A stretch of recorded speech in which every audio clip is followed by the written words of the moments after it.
नमस्कार दोस्तों, UPSC mania में आपका स्वागत है। आज हम डिस्कस करेंगे द हिंदू समाचार पत्र 2 मई 2020। उससे पहले हम देख लेंगे कल के प्रश्नों को।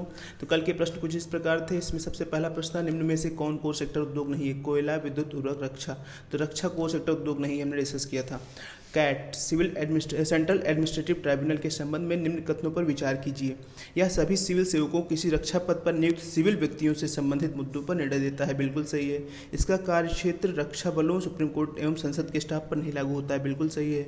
यह सिविल प्रोसीजर कोड से बात नहीं होगा बल्कि प्राकृतिक न्याय के सिद्धांत पर कार्य करेगा। बिल्कुल सही है। इसके निर्णय के खिलाफ सीधे उच्चतम न्यायालय में अपील नहीं की जा सकती है। बिल्कुल सही है। पहले उच्च न्यायालय में जाएंगे, तत्पश्चात उच्चतम न्यायालय का विकल्प होता है। तो टी विकल्प सही हो जाएगा, यानी उपयुक्त सभी। निम्न में से किसको जीआई टैग नहीं प्राप्त है? मणिपुरी ब्लैक राइस, कल ही जो है हमने डिस्कस किया था, इसको मिला है। और उत्तर प्रदेश जैगरी यानी उत्तर प्रदेश का गुड़, इसको हम देखेंगे अभी। दार्जिलिंग टी सबसे पहला जीआई टैग पाने वाला जो है वस्तु है। गोरखपुर टेराकोटा, इसको भी हमने कल डिस्कस किया था, यानी कि बी विकल्प सही हो जाता है। तो यानी कि उत्तर प्रदेश गुड़ को नहीं मिला है जीआई टैग, ये उत्तर हो जाएगा। निम्न में से किस देश की सीमा ओमान से स्पष्ट नहीं करती है? तो हमने आपको बोला था कि मैप में देख लीजिएगा, थोड़ा सा आपको आइडिया लग जाएगा। सऊदी अरब की करती है, यमन की करती है, संयुक्त अरब अमीरात की करती है, तो कुवैत की नहीं करती है। तो सी विकल्प सही हो जाएगा। तो ये था। और जीआई टैग से संबंधित अगर आपको और जानकारी चाहिए होगा तो उसका लिंक हम डिस्क्रिप्शन बॉक्स में दे देंगे, तो आप उससे जाके एक वीडियो पढ़िए हमारे चैनल पर, उसको आप देख सकते हैं। अब हम चलेंगे द हिंदू समाचार पत्र की तरफ। सबसे पहली न्यूज़ है आपकी, lockdown extended till May 17, curbs stay on public transport. तो लॉकडाउन को मई 17 तक भी बढ़ा दिया गया है। तो जैसे कि समस्याएं देख रहे हैं कि अभी कम नहीं हो रही है, तो उसी के तहत लॉकडाउन को बढ़ा दिया गया है, लेकिन कुछ जो है प्रावधान थोड़ा ढीले किए गए हैं। सबसे एक चीज़ और विशेष क्या किया गया है कि इनको 3 जोन में बांट दिया गया। जो भी सारे डिस्ट्रिक्ट्स हैं तो उनको रेड जोन, ऑरेंज जोन और ग्रीन जोन। यानी रेड जोन यानी जो बहुत ही संक्रमण के जो बहुत गंभीर अवस्था में है या जिनको बहुत ही केयर की आवश्यकता है, उन पे थोड़ा सा भी रिलैक्सेशन नहीं है, तो वो रेड जोन में आ गए। ऑरेंज जोन जो थोड़ा उससे कम जो है समस्या में ग्रसित जिले हैं उनको, और ग्रीन जोन जिनमें कोई भी केसेज नहीं पाए गए हैं। तो 3 श्रेणी में बांट दिया गया है। और देखिए, श्रमिक स्पेशल ट्रेनें भी चलवाई जा रही है। जैसे जो लोग भी फंसे हैं, चूँकि लॉकडाउन का टाइम बढ़ रहा है, तो भाई उनके पास संसाधनों की कमी रहेगी, वो कितने दिन तक भी दूसरे प्रदेश में सर्वाइव कर पाएंगे। तो उनको उनके निवास स्थान पर पहुंचाने के लिए श्रमिक ट्रेनों का भी प्रावधान किया गया है। अगली न्यूज है, direct taxes revenue defy lockdown jump 36.6% in April. April में जो डायरेक्ट प्रत्यक्ष कर है, उनकी प्रत्यक्ष कर के कलेक्शन में काफ़ी मात्रा में बढ़ोतरी पाई गई। जैसे कि आप देखेंगे, इसमें बता रहे हैं जो मुंबई है, मुंबई में लगभग 500% तक बढ़ा है, यानी कि 5 गुना जो है जंप हुआ है। और बेंगलुरु में लगभग 160%, यानी कि लगभग 1.6 गुना की बढ़ोतरी हुई है। तो यानी डायरेक्ट टैक्सेस जो एम्प्लॉई हैं, केंद्रीय प्रत्यक्ष कर के जो CBDT यानी केंद्रीय प्रत्यक्ष कर बोर्ड के जो एम्प्लॉय हैं, वो अच्छे से इसका इम्प्लीमेंटेशन कर रहे हैं और प्रत्यक्ष कर में काफ़ी बढ़ोतरी की देखने को पाई गई है। Make full auto value chain functional plea. तो जो ऑटो मैन्युफैक्चरर्स हैं, यानी जो ऑटोमोबाइल यानी कि आपका गाड़ियों के मैन्युफैक्चरर्स, तो कह रहे हैं कि पूरा वैल्यू चेन फंक्शनल करिए। वैल्यू चेन क्या होता है? जैसे कि आप देखिए, किसी गाड़ी को, वाहन को बनाने में टायर, उसके जो है टायर हो गया, इंजन हो गया, उसकी बॉडी हो गई, सीट कवर हो गई, सारी चीज़ें मिलती है। तो ये पूरा वैल्यू चेन है, यानी कि उसको काफ़ी एक इंडस्ट्रीज़ की चेन लगी हुई पूरी, जैसे ट्रांसपोर्ट करना पड़ता है। तो यानी कि पहले प्रोडक्ट से लेके अंतिम वस्तु तक, यानी उसको फाइनल रूप देने में और विक्रय करने में जो भी पूरी इंडस्ट्रीज रहती है, उनको वैल्यू चेन बोलते हैं। तो यानी बोले सबको जो है आप फंक्शनल करिए, तब जाके हमारा वो करिए, मतलब उद्देश्य जो है पूर्ण होगा। ये लोकल न्यूज़ है, इसको हम थोड़ा सा इग्नोर करेंगे। अगली न्यूज़ है, minorities panel chief अपोलोजाइजेज for tweet. तो जो दिल्ली माइनॉरिटी कमीशन के जो चीफ थे, उन्होंने कुवैत को जो है कुवैत को, यानी कि जो खाड़ी देशों को टैग करते हुए ट्वीट किया था, तो उस पर काफ़ी जो है हिंदुस्तानियों ने जो है अपनी विरोध व्यक्त कराया था कि भाई जो आप दिल्ली के माइनॉरिटी कमीशन चीफ हैं, ना कि आप जो है खाड़ी देश या वैश्विक के स्तर के हैं। और यदि अगर कोई मुद्दा है हमारे माइनॉरिटी से संबंधित, तो आप तो सरकार से उठाइए, ना कि आप खाड़ी देशों को अपील करिए। तो ये थोड़ा सा हमारी सॉवरेनिटी पे वायलेशन है, ये उचित नहीं। तो इस पर उन्होंने क्षमा मांगी है। तो हम देखें माइनॉरिटीज़ कौन होते हैं। माइनॉरिटीज़ मतलब जो माइनॉरिटीज़ को हिंदी शाब्दिक अर्थ देखा है अल्पसंख्यक। तो हमारे देश में नेशनल माइनॉरिटीज़ कमीशन एक्ट के तहत हिंदू को छोड़ के, यानी मुस्लिम, सिख, ईसाई, जैन, पारसी, इनको सब, बुद्धिस्ट, इनको सभी माइनॉरिटीज़ डिक्लेयर किया गया है। तो सबके लिए माइनॉरिटीज़ कमीशन का भी प्रावधान है। ये चीज़ आप देखेंगे।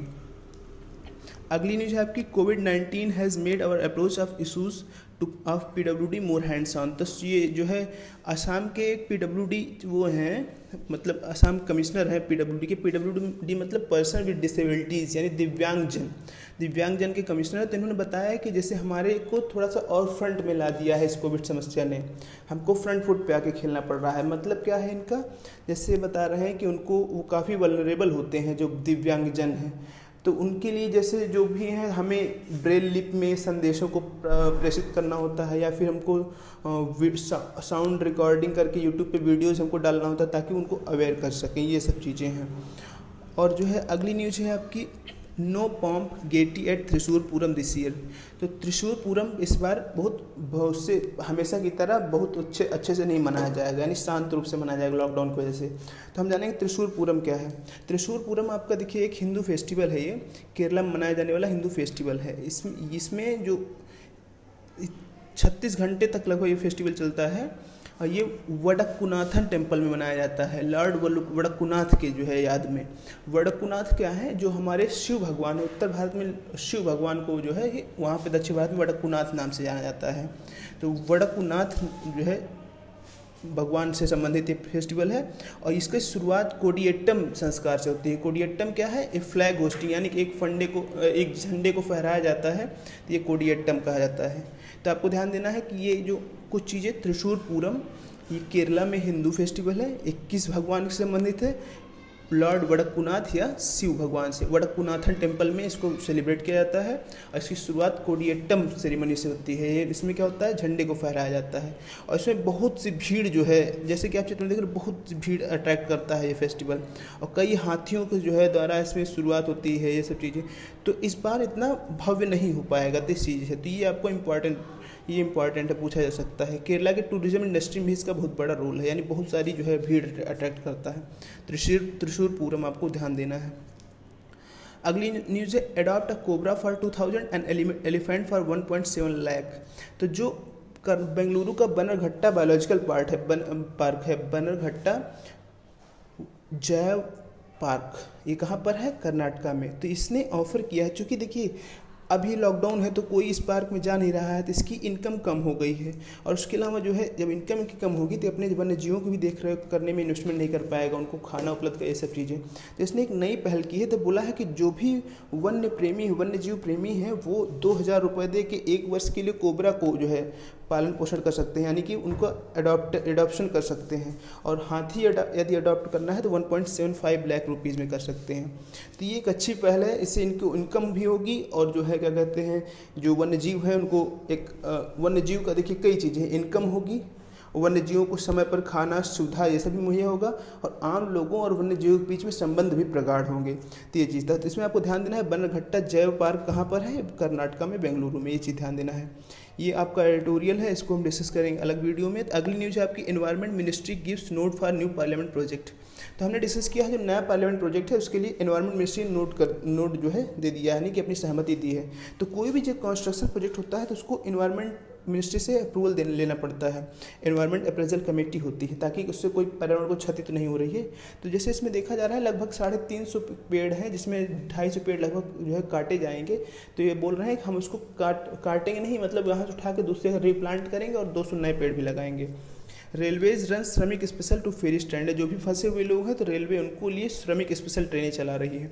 देखिए कल जो हमने न्यूज़ डिस्कस की थी कैट, सेंट्रल एडमिनिस्ट्रेटिव ट्राइब्यूनल का, जो जम्मू कश्मीर ने विरोध किया है, उसको जम्मू कश्मीर भी उसके अंतर्गत अब आ गया। तो वही बोल रहे हैं, अगली न्यूज़ है उससे related, CAT Jammu and Kashmir bench will hear service matter centre. तो जो कैट की जम्मू कश्मीर बेंच है वो सर्विस मैटर को हेयर करेगी। पहले क्या था, चंडीगढ़ मैटर को दे दिया गया था। तो ये चीज़ समस्या थी, तो बोला गया कि चंडीगढ़ आपको जाने की जरूरत है, जम्मू कश्मीर में ही एक बेंच रहेगी। तो ये इशू है। तो कैट रिवाइज आप कर लीजिएगा, आप देख लेंगे कैट क्या था क्या नहीं था, ये चीज़ किसके मामले सुन सकती है, कौन इसके अंतर्गत बाहर, ये चीज़ आपको रिवाइज करने की आवश्यकता है। Maharashtra legislative council elections to be held on May 21। तो जैसे कि हम जानते हैं कि कि 27 मई को जो है उद्धव ठाकरे जी का 6 माह पूरा हो जाएंगे और कोई भी व्यक्ति यदि किसी सदन का सदस्य नहीं है तो 6 माह के भीतर उसे सदन का सदस्य होना पड़ता है, अन्यथा वो मंत्रिमंडल में नहीं हो सकता है। उद्धव ठाकरे जी देखिए बिना किसी भी सदन के सदस्य नहीं हैं और जो है 6 माह अगर पूरा हो जाएगा तो इनको त्यागपत्र देना होगा, तो उससे पहले इनको इलेक्ट होना पड़ेगा या तो जो है विधानसभा में या तो विधान परिषद में। तो वही 21 मई को विधान परिषद का चुनाव होगा महाराष्ट्र में, ये चीज़ दी गई है इसमें। ओनली वन की लश्कर तैयबा ऑपरेटिव इन पाक जेल, तो पाकिस्तान जेल में केवल एक लश्कर तैयबा जो है एक्टिविस्ट है, ये बताया जा रहा है। तो ये एक समस्या की बात है। अभी भी लश्कर तैयबा मतलब बताइए इतनी कम जो है लश्कर तैयबा इतना बड़ा संस्थान है, वहाँ पे केवल एक व्यक्ति लश्कर तैयबा संबंधित पाकिस्तान के जेल में है, तो यानी कैसे इन्फोर्समेंट अच्छा नहीं हो रहा है। देखिए क्या है, से हम बैकग्राउंड समझेंगे थोड़ा। फाइनेंशियल एक्शन टास्क फोर्स, ये एक टास्क फोर्स है जो देखिए इसको G7 यानी ग्रुप ऑफ 7 ने इस्टेब्लिश किया था 1989 में। ये एक अंतर सरकारी संगठन है।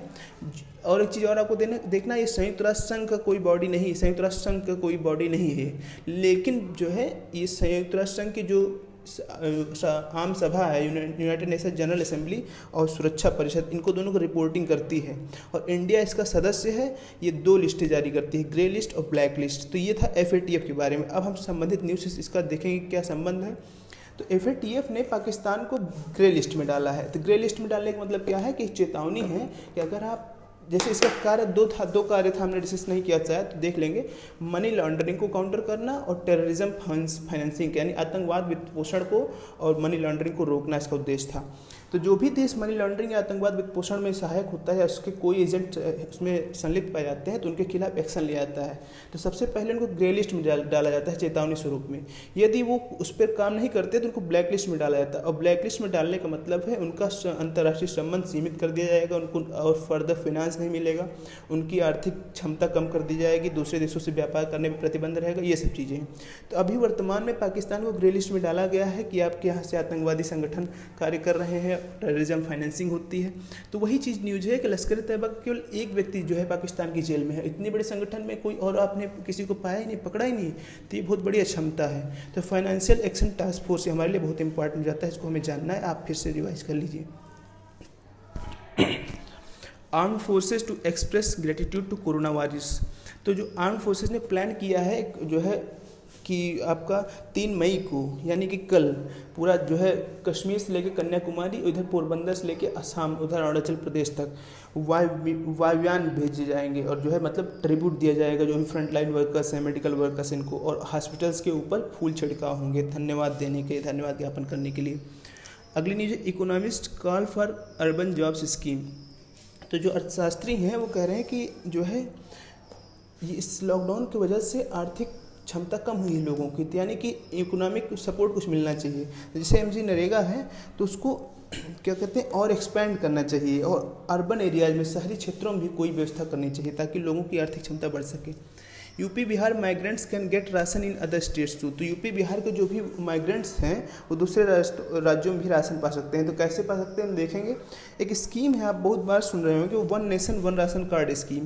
तो इसके अंतर्गत हम देखेंगे क्या है ये one nation one ration card scheme का मतलब क्या है कि जैसे कोई पब्लिक डिस्ट्रीब्यूशन सिस्टम, देखिए सबसे पहले हम बैकग्राउंड से देखेंगे। नेशनल फूड सिक्योरिटी एक्ट, राष्ट्रीय खाद्य सुरक्षा अधिनियम 2013 में पास हुआ था। इसके अंतर्गत ये उद्देश्य था इसका कि 50% शहरी आबादी एवं 75% ग्रामीण आबादी को खाद्य व्यवस्था उपलब्ध कराया जाए, मुहैया कराया जाए सब्सिडाइज्ड रेट पे। तो इसी के अंतर्गत PDS system, public distribution system, जिसको आप लोग जो है उत्तर भारत में कोटा व्यवस्था भी कहते हैं, तो उसके तहत ही जो है आपका सब्सिडाइज्ड रेट पे जो है वो दिया जा रहा था। जैसे 3 रुपये प्रति किलोग्राम धान, 2 रुपये प्रति किलोग्राम गेहूँ, 1 रुपये प्रति किलोग्राम मोटा अनाज, ये सब दिया जा रहा था। लेकिन समस्या ये है कि जो माइग्रेंट्स वर्कर्स हैं, यानी कि जैसे कोई उत्तर प्रदेश बिहार का व्यक्ति दिल्ली आया हुआ है, वो कार्य कर रहा है, उसको तो जो है कोटा यहाँ पे व्यवस्था मिलती नहीं थी, तो उसको पूरे मार्केट रेट पे खरीदना पड़ता था, तो उसकी क्षमता कम हो जाती थी। तो अब क्या एक स्कीम लॉन्च की थी सेंटर ने, one nation one ration card scheme. तो one nation one ration card की स्कीम का मतलब क्या है कि एक राष्ट्र में कहीं भी आप उसी राशन कार्ड का प्रयोग करके पब्लिक डिस्ट्रीब्यूशन सिस्टम यानी कोटा व्यवस्था से राशन ले सकते हैं उसी सब्सिडाइज रेट पे। लेकिन देखिए समस्या है थोड़ी सी इसमें, अभी तक केवल 17 राज्यों और केंद्र शासित प्रदेशों ने ही इस पर जो है सहमति बनाई है, यानी कि इन 17 राज्यों ने जिसने भी सहमति बनाई है उसके कोई भी नागरिक उन्हीं 17 राज्यों में जाकर कहीं भी राशन ले सकते हैं। तो ये चीज़ था। तो ये इस समस्या इस जो है कोविड समस्या में काफ़ी और हेल्पफुल हो सकता है। जो लोग दूसरे राज्यों में फंसे हुए हैं और उनके पास आर्थिक मतलब पैसे की भी कमी है तो सस्ते अनाज उपलब्ध करा सकते हैं अगर one nation one ration card उन दोनों राज्यों में अप्लाई है। तो ये चीज़ सुप्रीम कोर्ट ने कहा था कि अगर ये संभव हो तो इसको पूरे सभी राज्यों में इम्प्लीमेंट कर दिया जाए। तो ये चीज़ था जिस पर बात की जा रही है, तो काफ़ी इंपॉर्टेंट स्कीम है, आप उसको देखेंगे। तो यूपी बिहार, चूँकि यूपी बिहार दोनों इसमें शामिल है तो इसके जो है नागरिक इसका लाभ ले सकते हैं। अगली न्यूज़ है आपकी ministry of defence for contributing 1 day salary every month to PM cares fund. तो जो रक्षा मंत्रालय है उसने प्रपोजल रखा है कि हमारे सभी कर्मचारी एक दिन की सैलरी प्रति माह पीएम केयर्स फंड में डालेंगे और ये कम्प्लीटली वॉलंटरी है, यानी कि जो है जिसकी इच्छा हो वही करे। यदि किसी को भी जो है समस्या है वो एम्प्लॉय मना कर सकता है। ये हो गई। अगली न्यूज़ देखिए आपकी दिखाई जा रही है कि जामा मस्जिद की एक फ़ोटो है। तो हम इसमें देखेंगे कि जामा मस्जिद से थोड़ा ऐतिहासिक संबंध में जामा मस्जिद का निर्माण किसने करवाया था ये हमको बस जानना है। तो शाहजहाँ ने जामा मस्जिद का निर्माण करवाया था, ये चीज़ जानेंगे। आर्ट एंड कल्चर के उद्देश्य महत्वपूर्ण जाता है। Spirited legislator backs triples joke. तो जो एक मतलब राजस्थान के एक जो एमएलए महोदय उन्होंने कहा है कि जब हम जो है अल्कोहल बेस्ड सैनिटाइजर यूज करते हैं तो कोविड-19 के वायरस मर जाते हैं, तो क्यों ना हम अल्कोहल की शॉप्स को खोल दें, क्यों हम बंद कर रहे हैं। जिससे राज्य को इनकम भी होगी और जब गले में अल्कोहल जाएगा तो उससे कोरोना वायरस अगर गले में अटका हुआ तो भी मर जाएगा। तो ये हास्यास्पद लग रहा है फिलहाल, लेकिन न्यूज़ थी तो हम लोग को देखना पड़ेगा। Aid Chakmas and Hajongs to relief plan.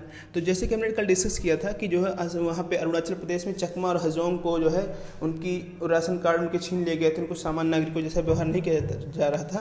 तो अब जो ministry of development of north eastern region है उसने कहा है कि उनको भी जो है इस पीएम जो भी प्रधानमंत्री के राहत कोष की व्यवस्था है या फिर जो भी कोविड-19 से राहत दिया जा रहा है उसमें उनको शामिल किया जाए। तो चकमा हजोंग कहाँ है मुख्यतः आपको जानना है, ये आपके बांग्लादेशी ओरिजिन के हैं, ये चीज़ आपको जानना है।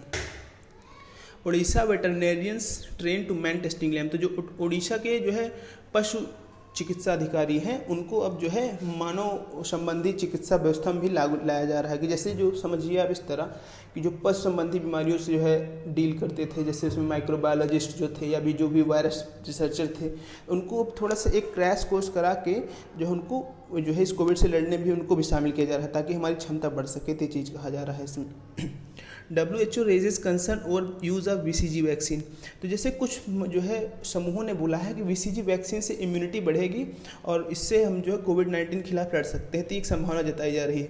तो WHO जो वर्ल्ड हेल्थ ऑर्गेनाइजेशन है उसने जो है चिंता जाहिर की है कि भाई देखो ऐसा है कि अभी इसका कोई सत्यापित परिणाम नहीं मिला है BCG वैक्सीन का, तो इसलिए संभाल के यूज़ करिए, ऐसे इसका वाइड स्केल यूज़ नहीं करिए, बिना किसी सत्यापन के इसको यूज़ करना उचित नहीं होगा। तो हमको जानना होगा BCG वैक्सीन, BCG टीका का क्या उद्देश्य है। ये टीबी ट्यूबरकुलोसिस का ट्रीटमेंट में यानी कि ट्यूबरकुलोसिस के खिलाफ प्रतिरक्षा तैयार करने में मदद करती है। ट्यूबरकुलोसिस से रिलेटेड है BCG वैक्सीन, ये चीज़ आपको जानने की आवश्यकता है। और अगली न्यूज़ हमारी वैश्विक जगत से है। Russian PM test positive. तो जो रूस के प्राइम मिनिस्टर हैं प्रधानमंत्री मिखाइल मिशुस्तिन, इनको कोविड-19 पॉजिटिव पाए गए हैं। तो आपको ध्यान देना है कि रशियन पीएम है, रशिया में प्रेसिडेंट कौन है, व्लादिमीर पुतिन, और रशियन पीएम कौन है, मिखाइल मिशुस्तिन, ये चीज़ ध्यान देना है। घनी अब्दुल्ला रीच टेंटेटिव डील। तो घनी अशरफ घनी और अब्दुल्ला ये दोनों कहाँ के नेता हैं, अफगानिस्तान के नेता हैं। तो वर्तमान में कुछ वहाँ पे थोड़ा अव्यवस्था है, आप जैसे जान रहे हैं तालिबान और सरकार के बीच में संघर्ष हो रहा है और अमेरिका और तालिबान के बीच में शांति समझौता भी हुआ है। और उसी के बीच देखिए इलेक्शन भी हुआ था, वहाँ पे जो लोकतंत्रात्मक सरकार बनी थी, चुनाव हुआ था, तो उसमें जो पक्ष जो जीता था वो अशरफ घनी की पार्टी जीती थी और अब्दुल्ला उनके अपोनेंट थे, तो वो हार गए थे। तो उन्होंने भ्रष्टाचार का आरोप लगाया था कि धोखाधड़ी से जम कराया गया है। तो काफ़ी अशांति चल रही थी, सरकार भी दोनों लोगों ने भी शपथ ले ली, सरकार अपने आप को जो है राष्ट्र का नेता घोषित कर दिया। तो एक असमंजस जैसी व्यवस्था थी। अब दोनों लोग डील कर रहे हैं, तो बात कर रहे हैं कि कैसे पावर शेयरिंग होगा ये चीज़। तो आपको जानना है अशरफ घनी और अब्दुल्ला अफगानिस्तान से रिलेटेड है और अफगानिस्तान मुद्दे पर हम कई आर्टिकल भी पहले डिस्कस कर चुके हैं और न्यूज़ मटेरियल भी डिस्कस कर चुके हैं, आप जाके पिछली वीडियो में देख सकते हैं। ये चीज़ था। अगली न्यूज़ है आपकी Australia to consider ending restrictions. तो मतलब जो प्रतिबंध है उनको कम करने की बात कर रहा है ऑस्ट्रेलिया। तो हमको जानना है ऑस्ट्रेलिया का प्रधानमंत्री वर्तमान में कौन है, स्कॉट मॉरिसन, ये चीज़ आप जान लीजिए। IDFC bank first to raise 2000 crore. तो IDFC बैंक जो है 2000 करोड़ जो है रेज करने जा रही है प्रेफरेंशियल इशू के माध्यम से। तो जैसे हम चीज़ों को देखेंगे, प्रेफरेंशियल इशू क्या है। प्रेफरेंस मतलब क्या होता है, किसी चीज़ को प्राथमिकता देना, यानी कि ऐसे शेयर होते हैं जो प्राथमिकता दिए जाए, यानी इन शेयर होल्डर को, जो भी इन शेयर को खरीदेगा उनको प्राथमिकता दी जाएगी। जैसे आप समझिए इस तरह कि नॉर्मल शेयर हैं उनसे थोड़ा से प्राथमिक रहेंगे। कहने का मतलब ये है, आम पब्लिक के लिए जो शेयर दिया जाएगा उससे प्राथमिक रहेंगे। किस मायने में, जब इनको डिविडेंड बांटा जाएगा, कोई भी लाभ रहेगा तो पहले इनको लाभ बांटा जाएगा। या फिर कंपनी मान लीजिए बैंकरप्ट हो गई है, कंपनी अपना सारा कारोबार समेट रही है, तो जो पहले क्षमता रहेगी इतनी, सबसे पहले पेमेंट किसको मिलेगी, जो प्रेफरेंशियल शेयर होल्डर्स रहेंगे। तो ये चीज़ आप समझ लीजिए, इनको प्राथमिकता दी जाती है। ये सामान्य शेयर होल्डर जैसे होते हैं, बस इनको जो है प्राथमिकता दी जाती है। ये चीज़ आप जान लीजिए। अगली न्यूज़ है, gold ETF sees inflows jewellery takes a hit. तो गोल्ड के एक्सचेंज ट्रेडेड फंड में काफ़ी बढ़ोतरी देखने को मिली है। तो क्या है एक्सचेंज ट्रेडेड फंड, क्या होता है? एक्सचेंज ट्रेडेड फंड का मतलब क्या है, कोई भी ऐसी चीज़ जो एक्सचेंज पे, स्टॉक पे ट्रेड की जाए, व्यापार की जाए। तो गोल्ड एक्सचेंज ट्रेडेड फंड क्या है कि जैसे आप इस तरह समझिए, नॉर्मल शेयर्स होते हैं किसी कंपनी के, तो उस कंपनी के क्षमता पे, यानी कंपनी कितनी अच्छी गतिविधि चल रही है, उसका आर्थिक लाभ कितना हो रहा है, इकोनॉमिक एक्टिविटी के आधार पर उसके शेयर की बढ़ोतरी होती है, घटोतरी होती है। जैसे रिलायंस कंपनी है, तो रिलायंस हमेशा उसका, जैसे अगर वो फायदे में रहेगी तो उसके शेयर की वैल्यू बढ़ती जाएगी, अगर वो घाटे में जाएगी तो उसके शेयर की वैल्यू गिरती जाएगी। तो उसी प्रकार इसमें जो गोल्ड एक्सचेंज ट्रेडेड फंड है, इसमें सोने की कीमत के अनुसार उसकी वैल्यू बढ़ती है, घटती है। शेयर की जैसा ही है, जैसे सोने की कीमत मान लीजिए 30,000 रुपये है, तो एक शेयर यानी उसका 30,000 हो गया, और सोने की कीमत 32,000 हो गई, तो शेयर का दाम बढ़ गया। तो ये गोल्ड एक्सचेंज ट्रेडेड फंड है, यानी सामान्य आप समझ लीजिए जैसे कंपनी का शेयर घटता बढ़ता है, उसी तरह इसका जो गोल्ड एक्सचेंज ट्रेडेड फंड होता है, ये भी एक फंड, एक जो है शेयर की तरह है, बस इसका निर्णय जो होता है, इसकी वैल्यू जो होती है शेयर की, वो सोने के मूल्य के अनुसार जो निर्धारित होती है। अगली न्यूज़ है, guide holders to property policies IRDAI। तो IRDAI कह रही है कि जो भी प्रॉपर्टी पॉलिसीज़ के होल्डर्स हैं उनको गाइड करो, निर्देशित करो। तो हमको जानना ये है, यहाँ पे हमारे महत्वपूर्ण बात है कि IRDAI क्या है। तो IRDAI की फुल फॉर्म है insurance regulatory development authority of India. तो जो भी इंश्योरेंस सेक्टर है हमारा, जो भी बीमा व्यवस्था है, बीमा क्षेत्र है, उसका रेगुलेटर है। जैसे RBI हमारी वित्तीय व्यवस्था का नियंत्रक है, उसी तरह बीमा व्यवस्था का नियंत्रक है IRDAI। तो ये थी आज की न्यूज़। और इसमें देखिए थोड़ा सा एक इंपॉर्टेंट न्यूज़ बहुत ही महत्वपूर्ण है अभी, Kashmir saffron gets GI tag. तो जो कश्मीरी केसर है उसको GI टैग मिला है।